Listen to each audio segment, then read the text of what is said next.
West Coast Cookbook and Speakeasy with Chef Justice Putnam. Netrootsradio.com.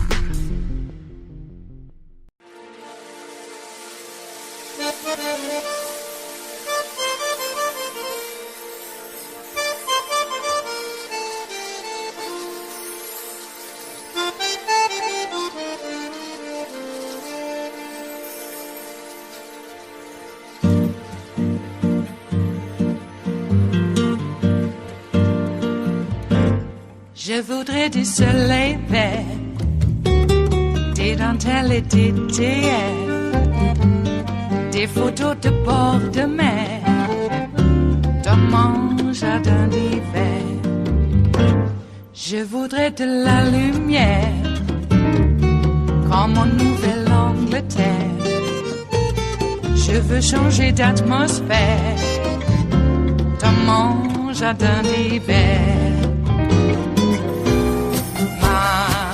Ma fleur sous la pluie de novembre, tes mains qui courent, je n'en peux plus de t'attendre. Les années passent, il est loin, là je tombe. Nul ne peut nous entendre. Je voudrais du Fred Astaire. So here's the statement. It's from the Russian embassy, Russia's embassy in the nation of Ireland.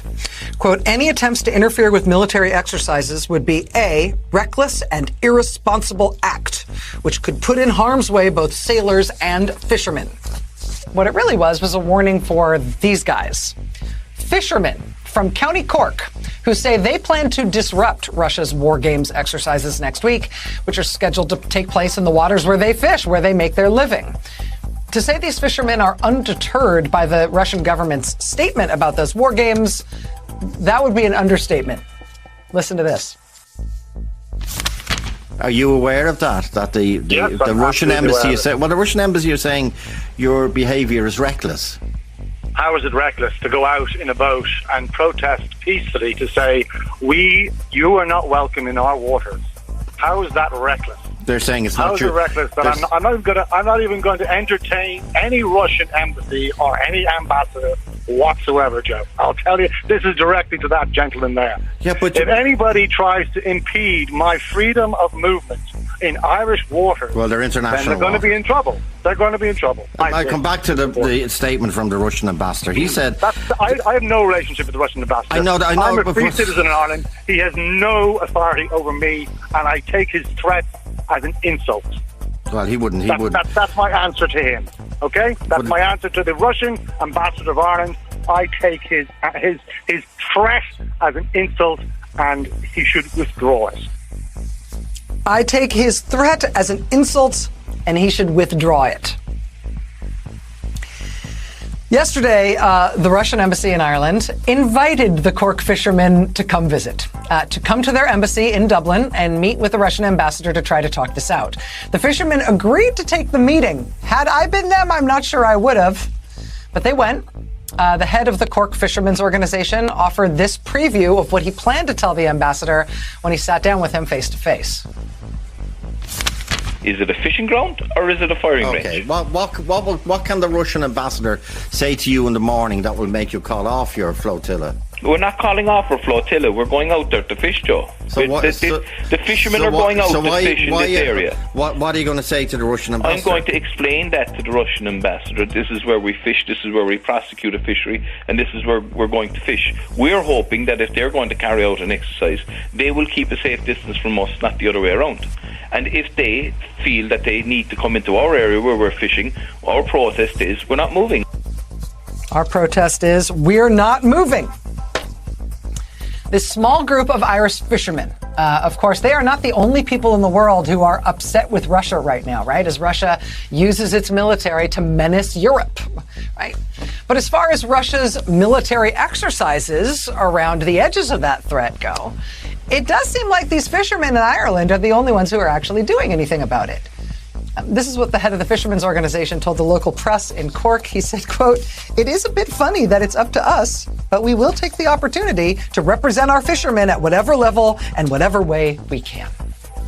Well, today, 2 representatives from the Irish fishermen did travel from Cork to Dublin to go meet with the Russian ambassador to Ireland. They met at the embassy. The meeting lasted a little under an hour. And by early accounts, they said the meeting went well. The fishermen came outside after their meeting. They told the press gathered outside the embassy that they felt the ambassador took their concerns seriously. They said they felt understood by him. They said they came to a compromise, an agreement that Russia would create a sort of buffer zone between the fishing grounds and their war games, basically an agreement to share the waters out there next week so everybody can do their jobs and no one will get hurt. We'll all coexist.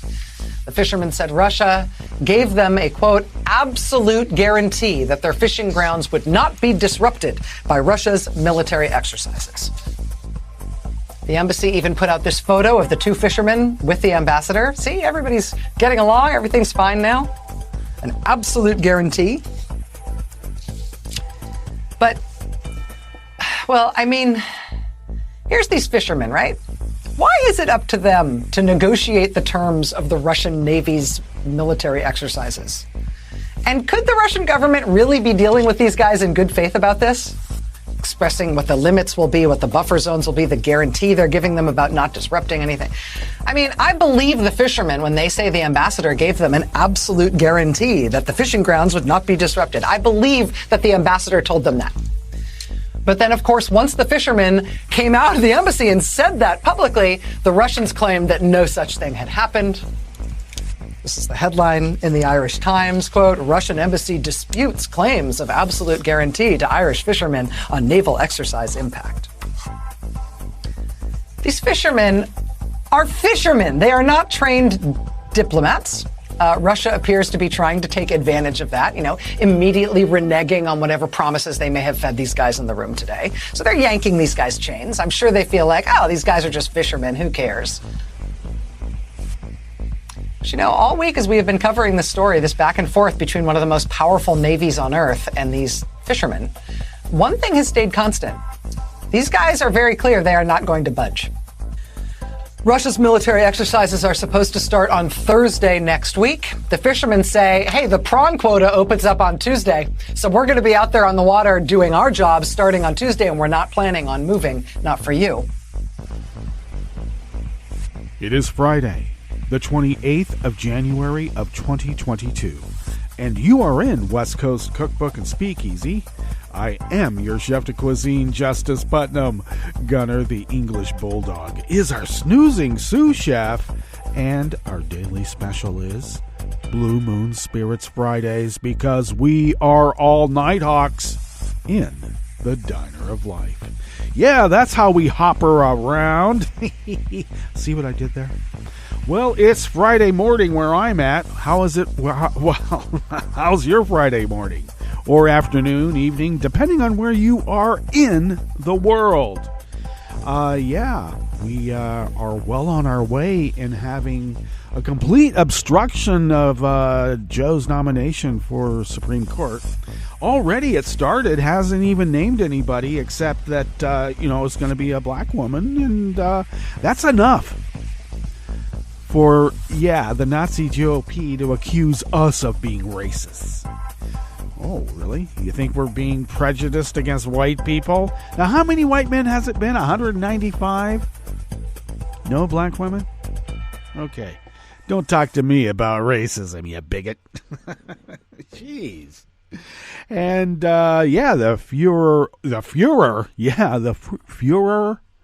the anger over Mouse continues. And I would say that there's a bit of a furor behind it too, isn't it? With an umlaut. I have determined that those who want you to forget about the Holocaust are determined to repeat it, and that's why I say we have to punch these Nazis. Am I being too aggressive in my rhetoric? I don't think we're being aggressive enough, actually. We've allowed this to fester all this time. And when I say all this time, maybe from Reconstruction. We allowed them to go on their night rides in their white hoods and robes, and let them burn their crosses and lynch American citizens. For doing what? Being American citizens.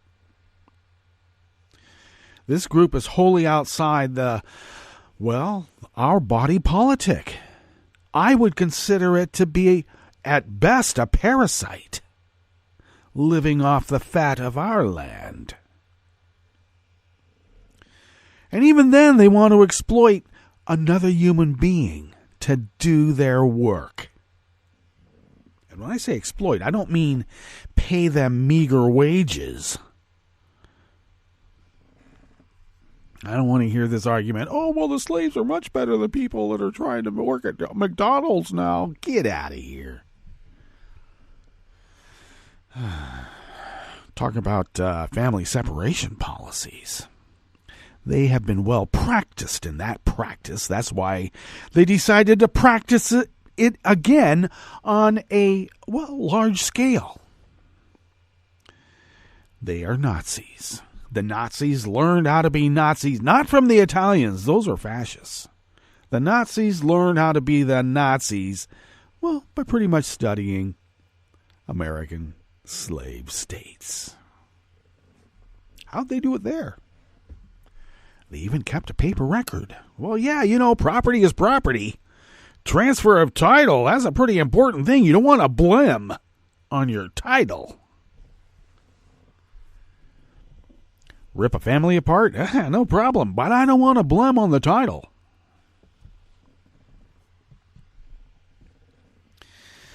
Okay, well, it would have been much easier if I just stayed on the commune and lived a non-materialistic life and meditated upon the naval maneuvers of my navel. But no. Somebody had to go out there and, I don't know, hold the row. There we go. Hold the row. A lot of people just wanted to, I don't know, meditate, which was a nice way of saying, I'm not doing anything. Yeah. And then I wouldn't have to be worried about all of these national politics. We'd be just consumed with only our petty personal grievances about who's working and who's not. Yikes. Hate getting into that little petty stuff. I got to tell you, living on a commune is probably worse than living in just like a redneck small town. I'm serious. Jeez. How else do you think that the Rajneeshas got where they were? It wasn't because, people were questioning whether they didn't respect authority or not. Boy, they respected authority. Especially when, on a snap of a finger, they were the authority in the moment.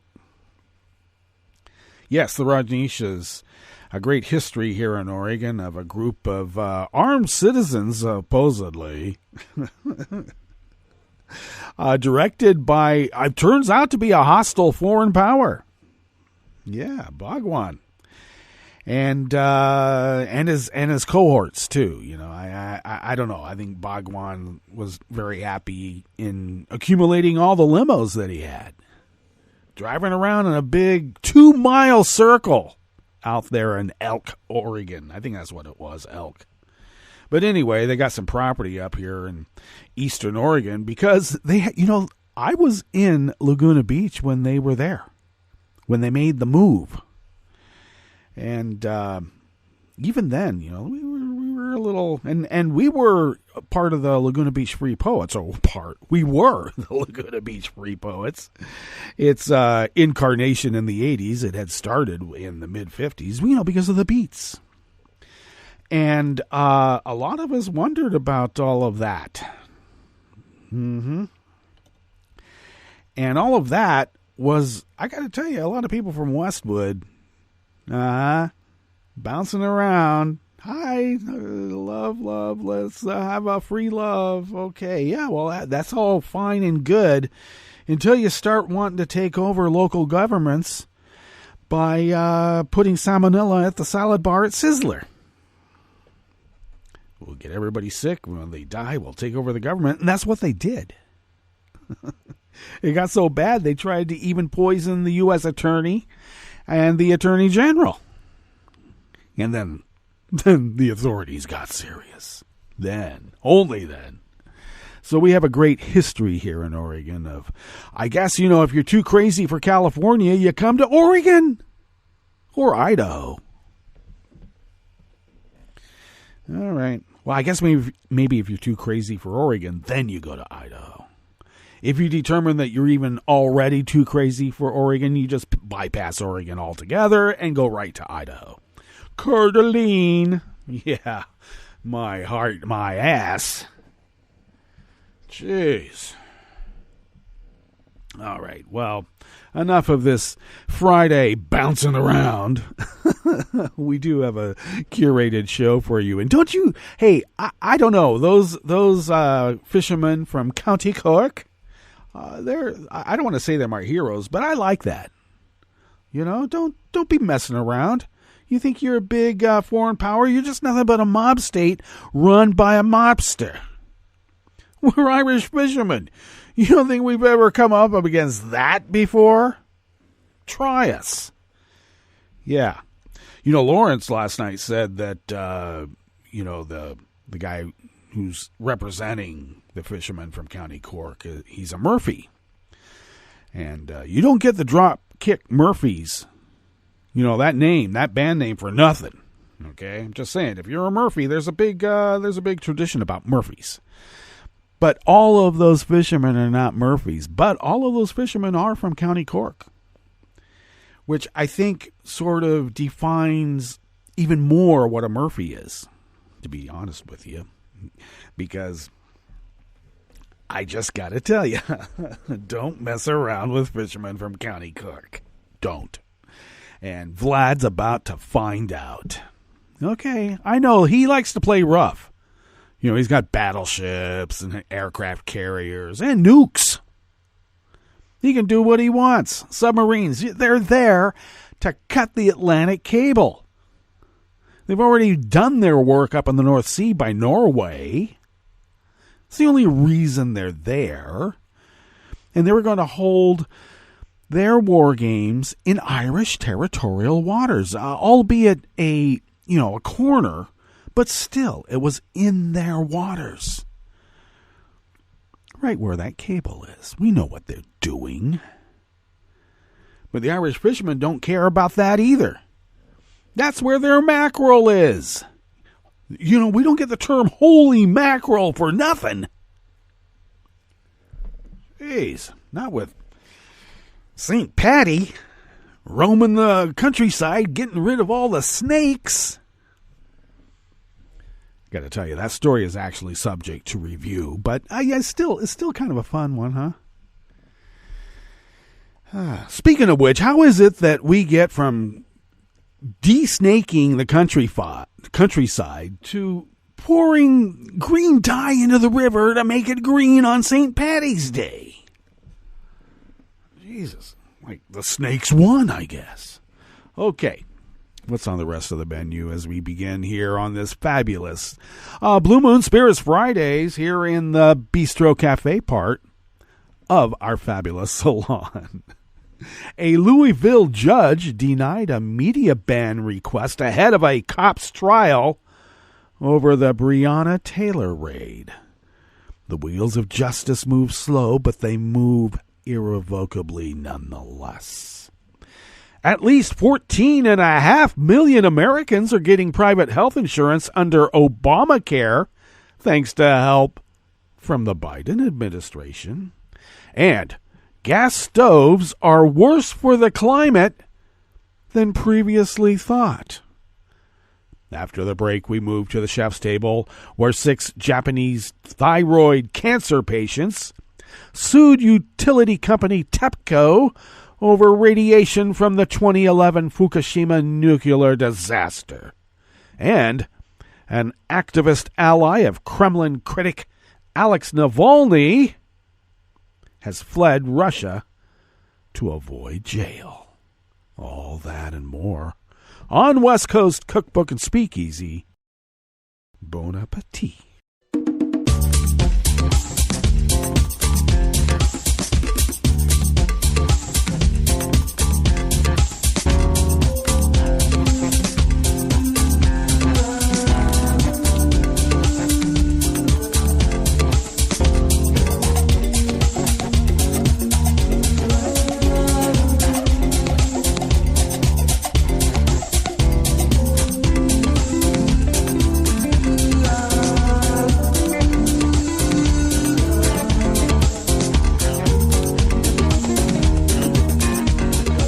to the bottom of our homepage at netrootsradio.com. To the right of the page is the chat room link, and the chat room is monitored by Kelly Lincoln. Thank you, Kelly.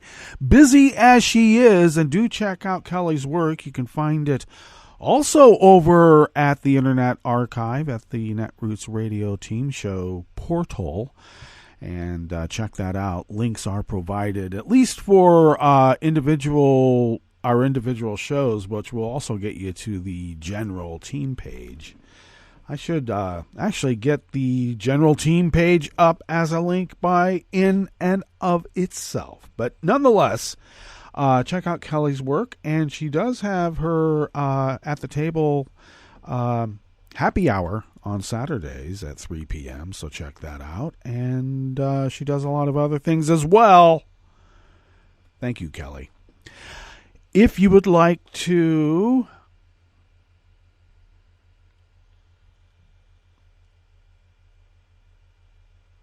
now gaze across the page to the left near the bottom of our homepage at netrootsradio.com, right there is the link to our Patreon page. And yes, this is the daily appeal for money, at least Monday through Friday, in which we,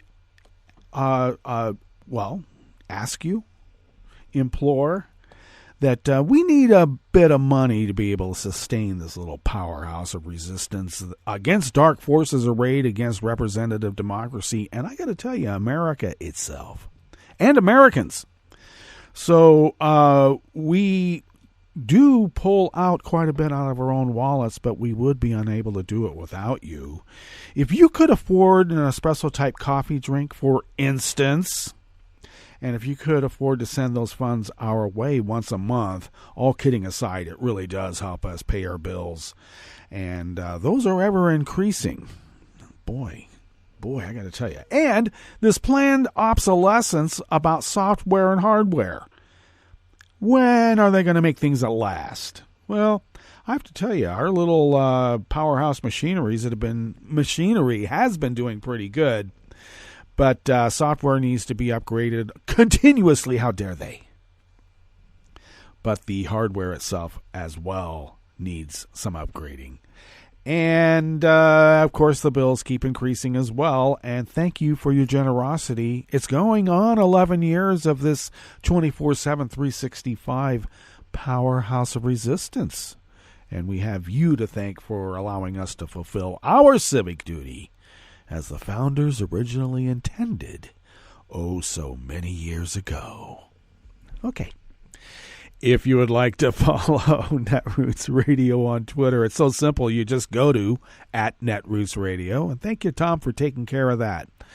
And you can check out Tom's work. He's got some archive material on Saturdays and then reprised again on Sundays, the Coffee Cast. So, yeah, check that out as well. Okay, and thank you for everything else that you do, Tom. Thanks. If you would like to follow me on Twitter, and I suggest you do, because if you follow me on Twitter, I post the show notes and links diary on Daily Cuz about 10 minutes before showtime, and then I get that linked up on Twitter.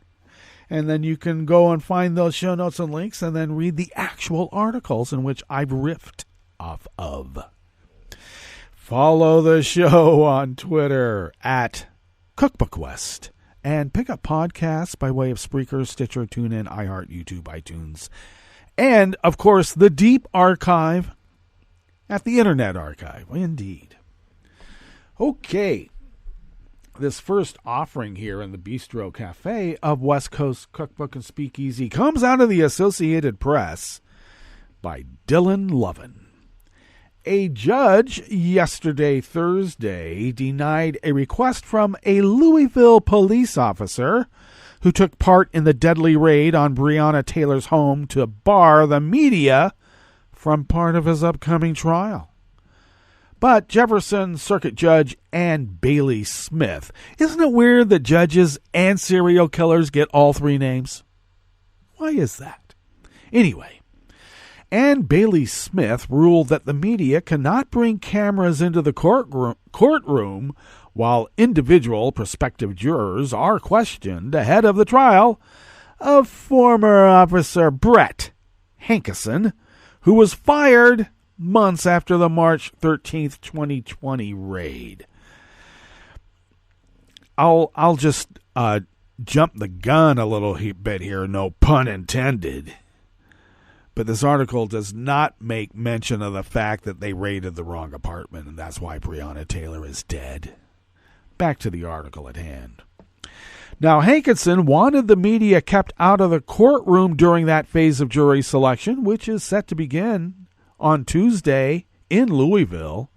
His attorney, Stuart Matthews, argued during a hearing this week that having reporters present during that phase could have a, quote, chilling effect, end quote, on the prospective jurors being questioned. I got to tell you, I've gone through that interview phase of being a prospective juror. You don't know who's a reporter? Give me a break. Especially I'll get it out, if there are no cameras allowed in the courtroom. Now, Hankinson's motion was opposed by the Kentucky Attorney General's office and 3 news outlets, the AP, the Courier-Journal, and WDRB-TV. An attorney for the news outlets, Michael Abate, called the ruling a significant win for transparency. The public's ultimate confidence in the verdict hinges on everyone knowing that a fair and impartial jury has been seated, he said. Now, Taylor, a 26-year-old black emergency medical worker, was shot to death by police who used a narcotics warrant to kick in her door. Her boyfriend, fearing an intruder, fired a shot that struck an officer before police returned fire. No drugs were found in her home because they raided the wrong place. Why won't AP say this? Is that prejudicial? And if the jury finds out that they might think that the cop... Well, I guess maybe that's what they think. Anyway, this is a travesty. I'm sorry, Dylan, but I wish that you would have possibly reported the facts. Anyway.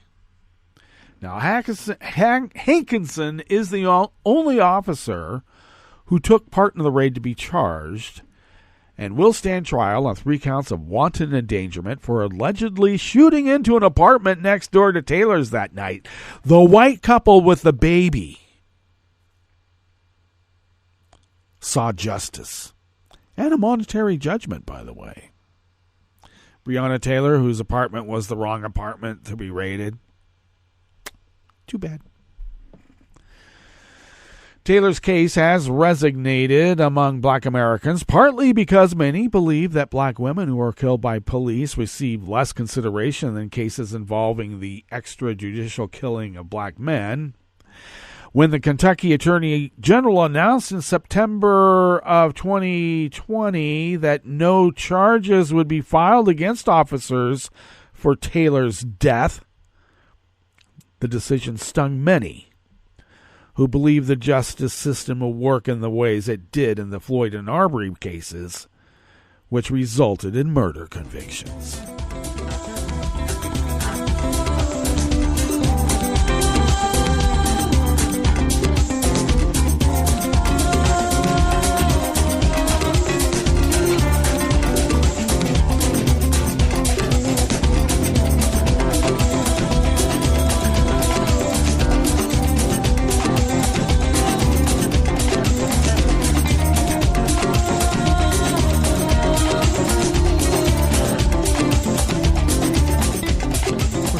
Alonzo Zaldivar of the AP brings us this next offering here in the Bistro Cafe of West Coast Cookbook and Speakeasy, Blue Moon Spirits Fridays. At least 14.5 million Americans are getting private health insurance for this year under the Obama-era health law, thanks to help from the Biden administration. Healthcare should be a right, not a privilege for all Americans, President Joe Biden said yesterday, Thursday, in a statement announcing the numbers. We're making that right a reality for a record number of people, bringing down costs and increasing access for families across the country because it's a big effing deal. But progress could prove fleeting if congressional Democrats remain deadlocked over Biden's social agenda package. Oh, hi, Joe Manchin. Hi, Kristen.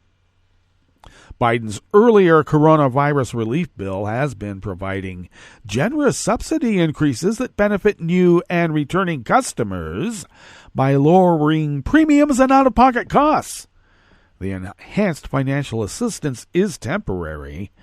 It will go away at the end of 2022 without congressional action to extend it for additional years or make it permanent, included in the social agenda legislation. Do we have a poison pill among our midst? Separately, the Department of Health and Human Services said the latest information from a major ongoing federal survey suggests that the nation's uninsured rate dipped last year as the Biden administration provided a special sign-up period due to the pandemic. You know, during the Trump administration, it was really hard to even find the website. The ACA, better known as Obamacare, offers health insurance to people who lack job-based coverage through a mix of subsidized private plans and expanded Medicaid, which is provided in most states. Thursday's numbers reflect the private insurance side of the program, available in all states through healthcare.gov or state-run health insurance markets. All told, the number of people covered through the Obama law is estimated around 30 million.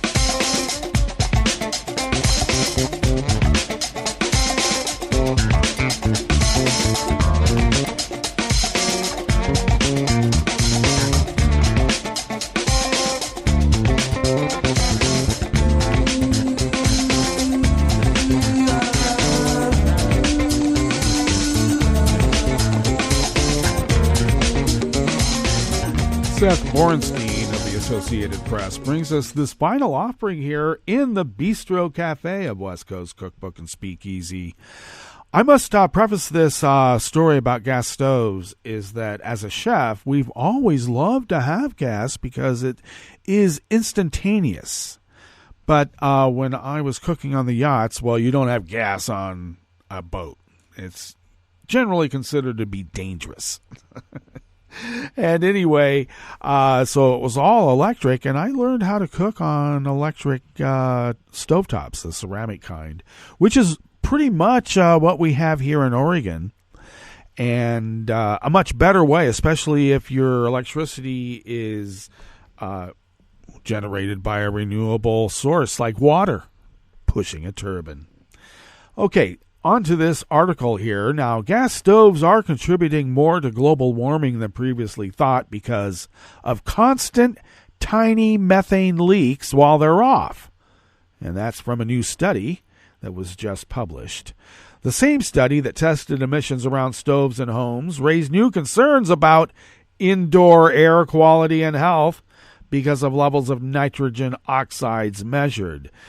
I should say that the trend to tighten up your home and make it as impervious to anything from the outside as possible also has contributed to the terrible ventilation issues in which we get sick from, well, lack of ventilation. Even when they are not running, U.S. gas stoves are putting 2.6 million tons of methane in carbon dioxide equivalent units into the air each year, a team of California researchers found in a study published yesterday's journal, and yesterday was Thursday, of course, the Environmental Science and Technology. That's equivalent to the annual amount of greenhouse gases from 500,000 cars, or what the U.S. puts into the air every 3.5 hours. They're constantly bleeding a little bit of methane into the atmosphere all the time, said the study's co-author, Rob Jackson, a Stanford University climate scientist. The methane is on top of the 6.8 million tons of carbon dioxide that gas stoves emit into the air when they are in use and the gas is burned.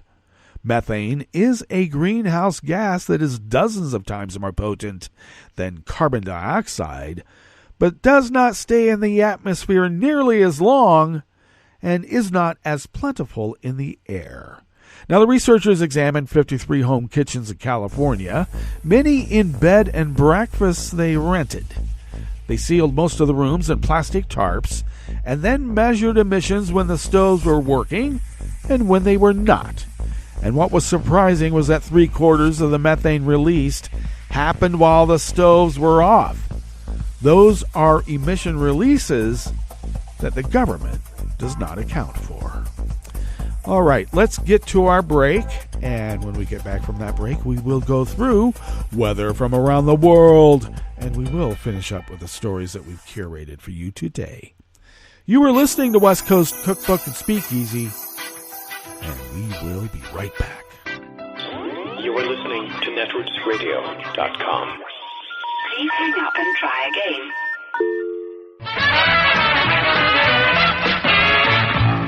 From a point at sea to the circles of your mind, a new force is at work for planetary transformation. New radio for a new Earth.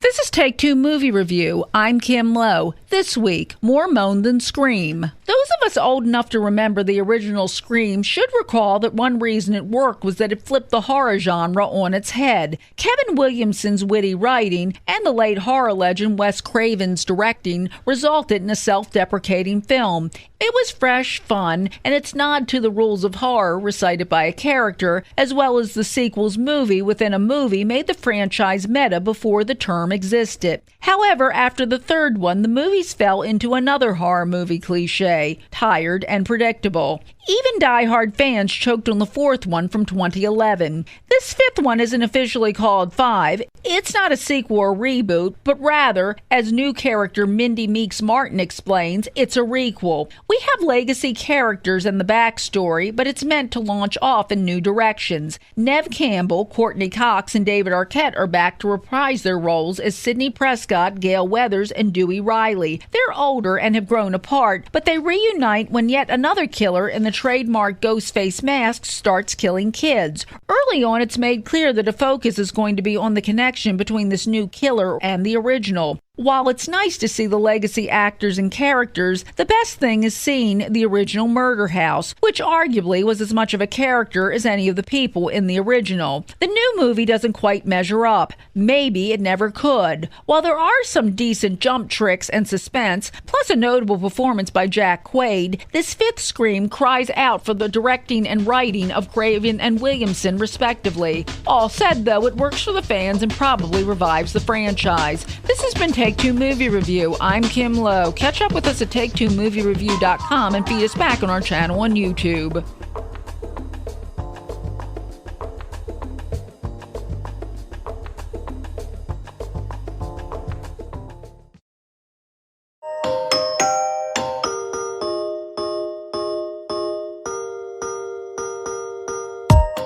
Hi, and welcome to COVID Quickly, a Scientific American podcast series. This is your fast-track update on the COVID pandemic. We bring you up to speed on the science behind the most urgent questions about the virus and the disease. We demystify the research and help you understand what it really means. I'm Josh Fishman, Scientific American's senior health editor. Tanya Lewis, usually here with me, has the day off. Today, new research shows how old cold viruses may help protect you against the coronavirus causing the pandemic.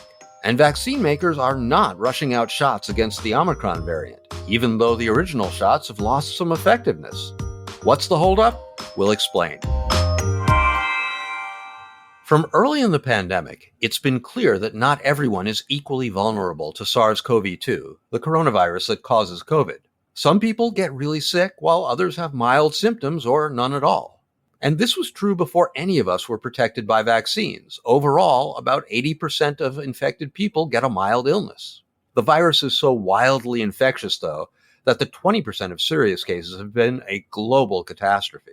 5.5 million people dead, 850,000 of them in the US. But in people who don't get very ill, what's protecting them? We hear a lot about neutralizing antibodies, but this is a new virus to us. You don't get antibodies until after you've been exposed or vaccinated. Well, it turns out that some people might be getting help from another part of the immune system, T cells, which were triggered years ago by exposure to different but related coronaviruses. These microbes have been with us forever, and they cause sneezing and runny noses, the common cold. The cold coronavirus and the pandemic coronavirus are distantly related, but they do share similar proteins. Early in the pandemic, scientists noticed that T cells that reacted to the cold virus also reacted to the pandemic virus. These are called cross-reactive T cells. But since researchers saw this in test tubes, they had no idea what this meant for immunity in real life. Alexei Navalny, an infectious disease physician at Imperial College London, decided to find out. England has a really good contact tracing system. It allowed Navalny and his colleagues to find 52 people who lived with individuals who tested positive for COVID.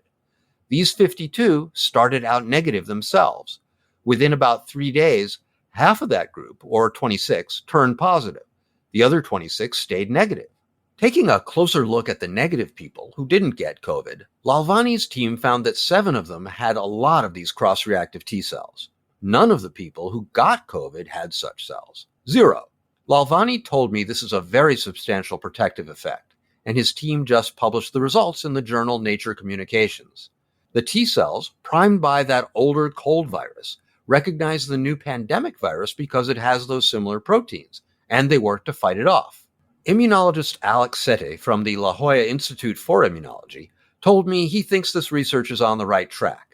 Other studies have linked recent exposure to these cold viruses with less severe COVID, says Seti, who is not involved in Navalny's work.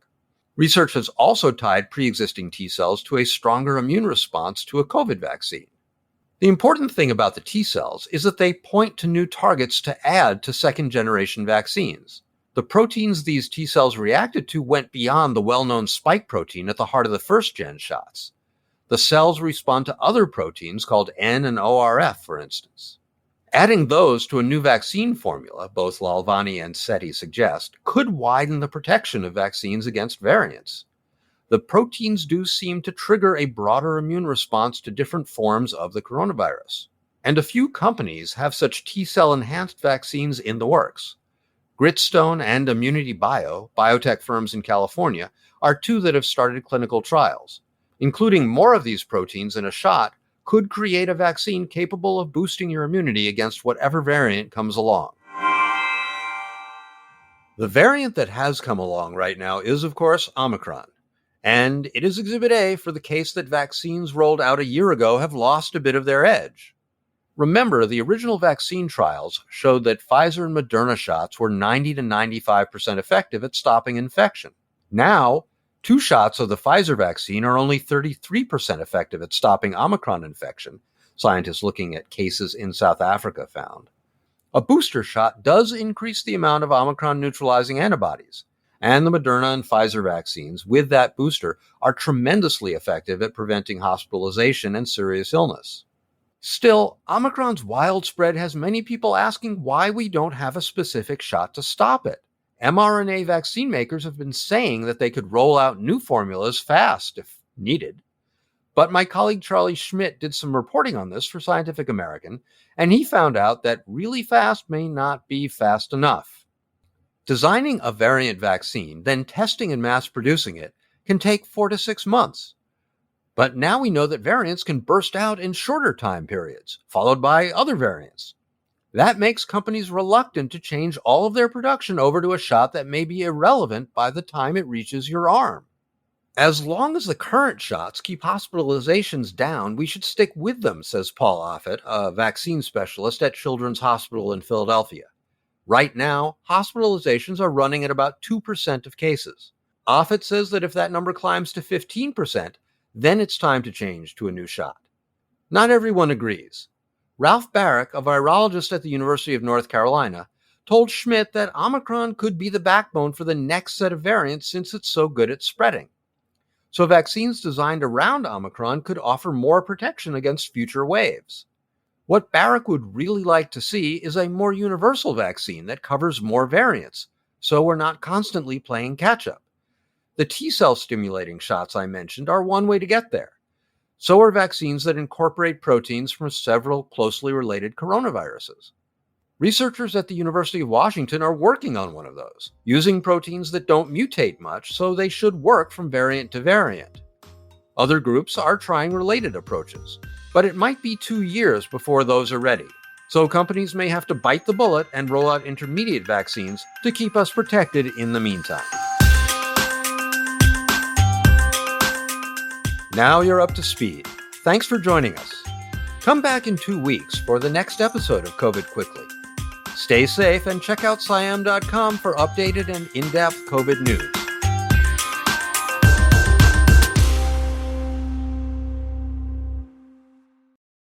Hi, I'm Tom Hartman, and since you're listening to netrootsradio.com, show your progressive side and go to the donate button on the bottom of the homepage. It's progressives like you who power Netroots Radio and keep the progressive message beaming everywhere 24 hours a day.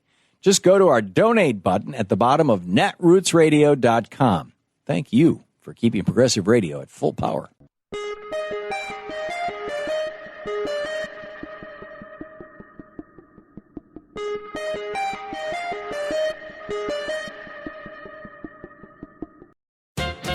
For $3.5 trillion a year, shouldn't we Americans have a world-class healthcare system?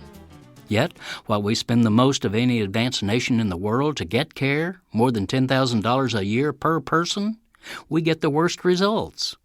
No surprise, then, that the Medicare for All idea is now backed by 85% of Democrats, 66% of independents, and, get this, 52% of Republicans. So why isn't Congress responding to this overwhelming public demand for universal coverage?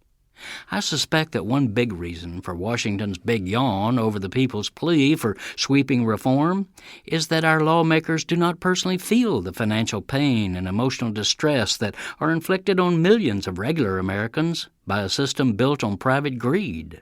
After all, their health needs are met by a double dose of the socialistic care that they so furiously deny to our families. First, they're given big taxpayer subsidies to cover the cost of their insurance, with you and me paying about 72% of the price. But second, there's a secretive medical center located right in the U.S. Capitol building that provides a full-blown system of healthcare socialism to our governing elites. Called the OAP, Office of the Attending Physician, it provides a complete range of free medical service for lawmakers. No appointment needed and no waiting. They walk in and doctors, nurses, technicians, pharmacists, and other professionals tend to them right away. No need to show an insurance card, and they never get a bill. But they do get what a former OAP staffer calls the best health care on the planet. Thus, members feel no urgency to restructure a system that's working beautifully for them.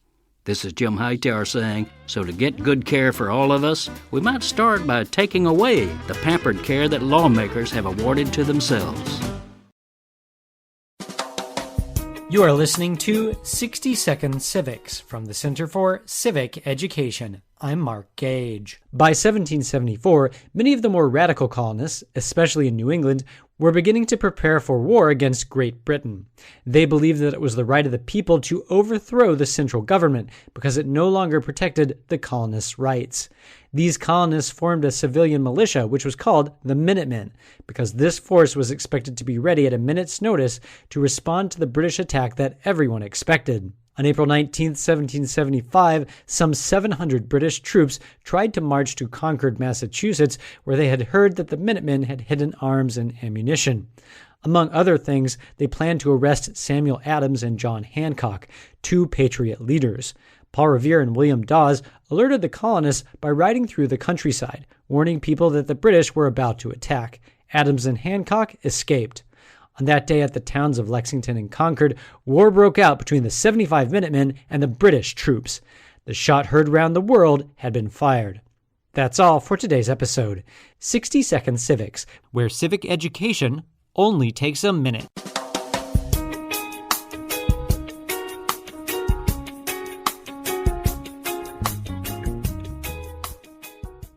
I'm Rick Smith, and this is Labor History in 2.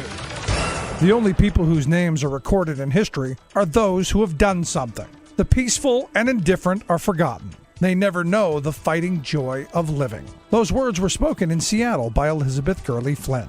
On this day in labor history, the year was 1917. Flynn certainly embraced the fighting joy of living as a leader in the industrial workers of the world. She became a full-time organizer for the IWW in 1907. She traveled the country organizing workers from Pennsylvania to Montana, from New Jersey to Massachusetts, Minnesota to Washington.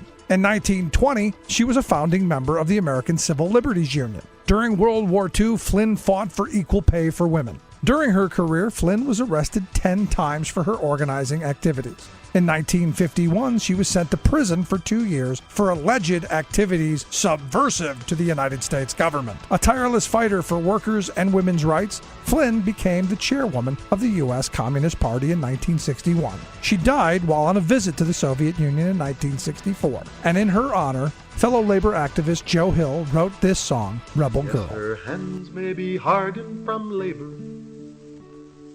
and her dress may not be very fine, but a heart in her bosom is beating that is true to her class and her kind. And the grafters in terror are trembling when her spite and defiance she'll hurl for the only and thoroughbred. Labor History in 2 brought to you by the Illinois Labor History Society and The Rick Smith Show. For more information, go to laborhistoryin2.com, like us on Facebook, and follow us on the Twitters at Labor History in 2.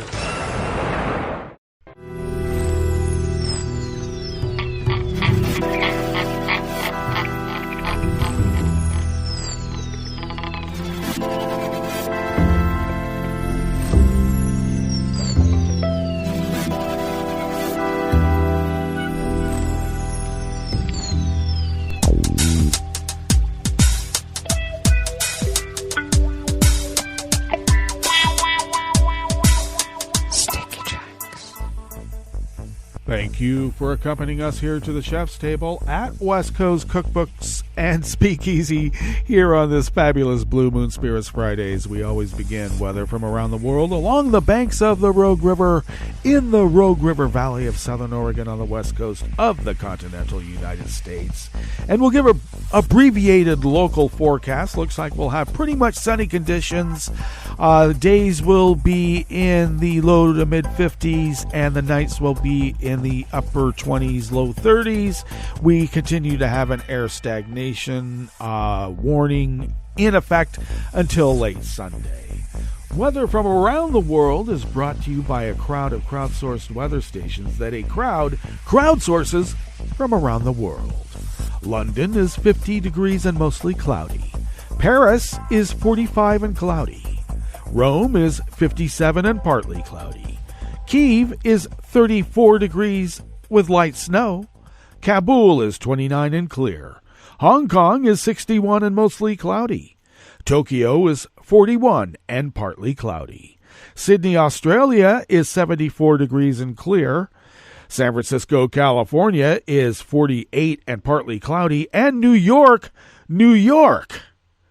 is 30 degrees Fahrenheit with snow showers.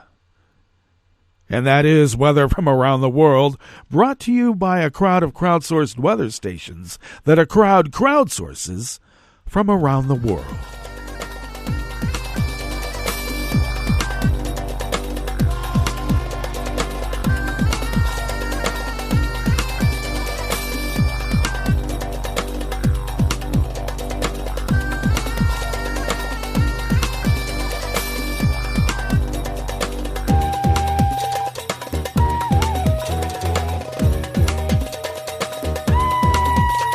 Mari Yamaguchi of the Associated Press brings us this first amuse-bouche here at the Chef's Table at West Coast Cookbook and Speakeasy. 6 people who were children living in Fukushima at the time of the 2011 nuclear disaster and have since developed thyroid cancer filed a lawsuit demanding a utility pay compensation for their illnesses, which they say were triggered by massive radiation. The plaintiffs, now aged 17 to 27 years, are demanding a total of $5.4 million U.S. from Tokyo Electric Power Company Holdings, otherwise known as Tepco, which runs the Fukushima nuclear plant. One of them, a woman in her 20s, said she was diagnosed with thyroid cancer in 2016 and has since had to change jobs to prioritize her health. She complained of prejudice against thyroid cancer patients. Their lawyer said it was the first group lawsuit in Japan filed by Fukushima residents over health problems linked to the nuclear disaster 11 years ago. The magnitude 9.0 earthquake and tsunami destroyed the Fukushima's plant's cooling systems, triggering triple meltdowns and long-term radiation effects in the region.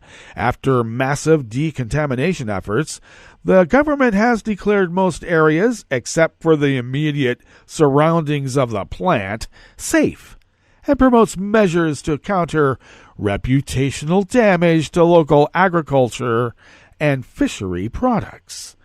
In a news conference after filing their case at the Tokyo District Court, one of the plaintiffs and the mother of another said they hoped the court would establish a correlation between the cancer and radiation from the plant. An expert panel commissioned by the Fukushima prefectural government has so far ruled it out.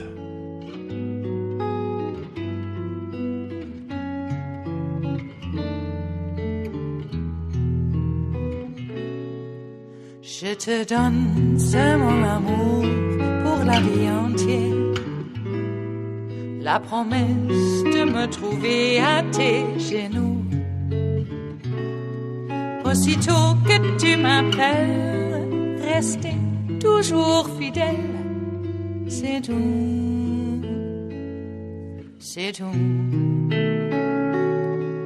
Je te donne tous mes printemps, mes étés de mer. Mais automne, quand les feuilles tombent partout, si ce n'est pas une bonne affaire, je te donne tous mes hivers. Tom Balporth of Reuters brings us this final amuse-bouche here at the Chef's Table at West Coast Cookbook and Speakeasy. An activist ally of Kremlin critic Alexei Navalny told Reuters yesterday, Thursday, she had fled Russia to avoid jail, while 2 of his top aides said they had received letters with threats to themselves and their families.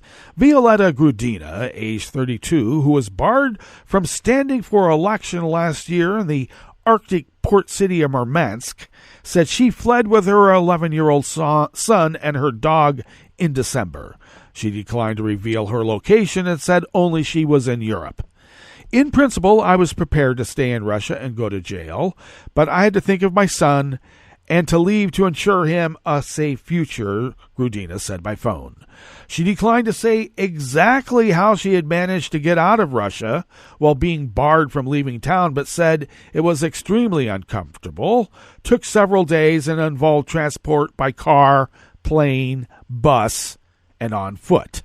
With the nearby border closed to her because of coronavirus restrictions, she only had one road out of Murmansk towards St. Petersburg when she left in the night, and she really worried that they would be stopped. Well, good luck to her. And that brings us to the end of our broadcast period for the day and the week, but you do know Netroots Radio broadcasts on, and we will meet up on Monday for River City Hash Mondays. So do stay tuned to Netroots Radio all day and all night and all weekend for all the breaking news as it breaks. And we'll meet up here on Monday, right here, in West Coast Cookbook and Speakeasy. Bon appetit.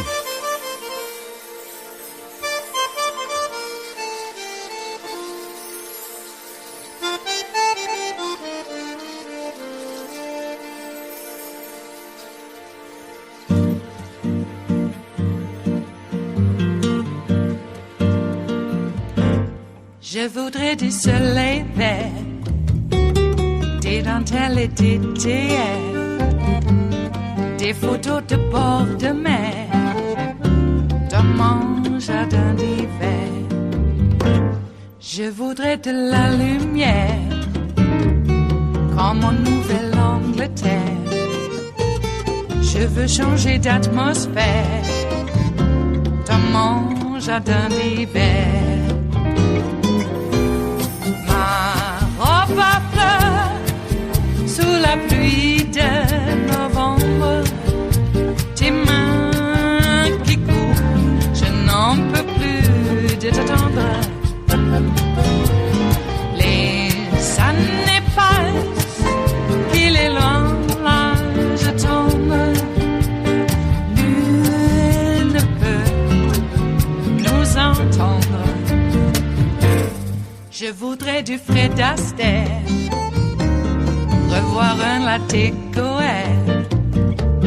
Je voudrais toujours te plaire dans mon jardin d'hiver. Je veux déjeuner par terre, comme au long de golfe clair, t'embrasser les yeux ouverts dans mon jardin d'hiver.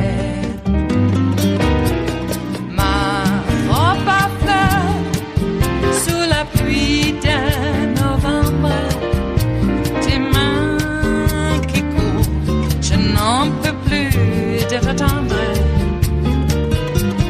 Les années passent, il est loin, là je tombe. Nul ne peut nous entendre. Ba-da-da-dum-di-da-dum. Ba-da-da-dum-di-da-dum.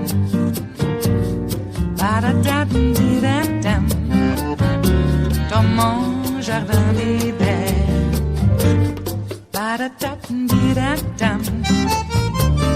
Ba-da-da-dum-di-da-dum. Ba-da-da-dum-di-da-dum.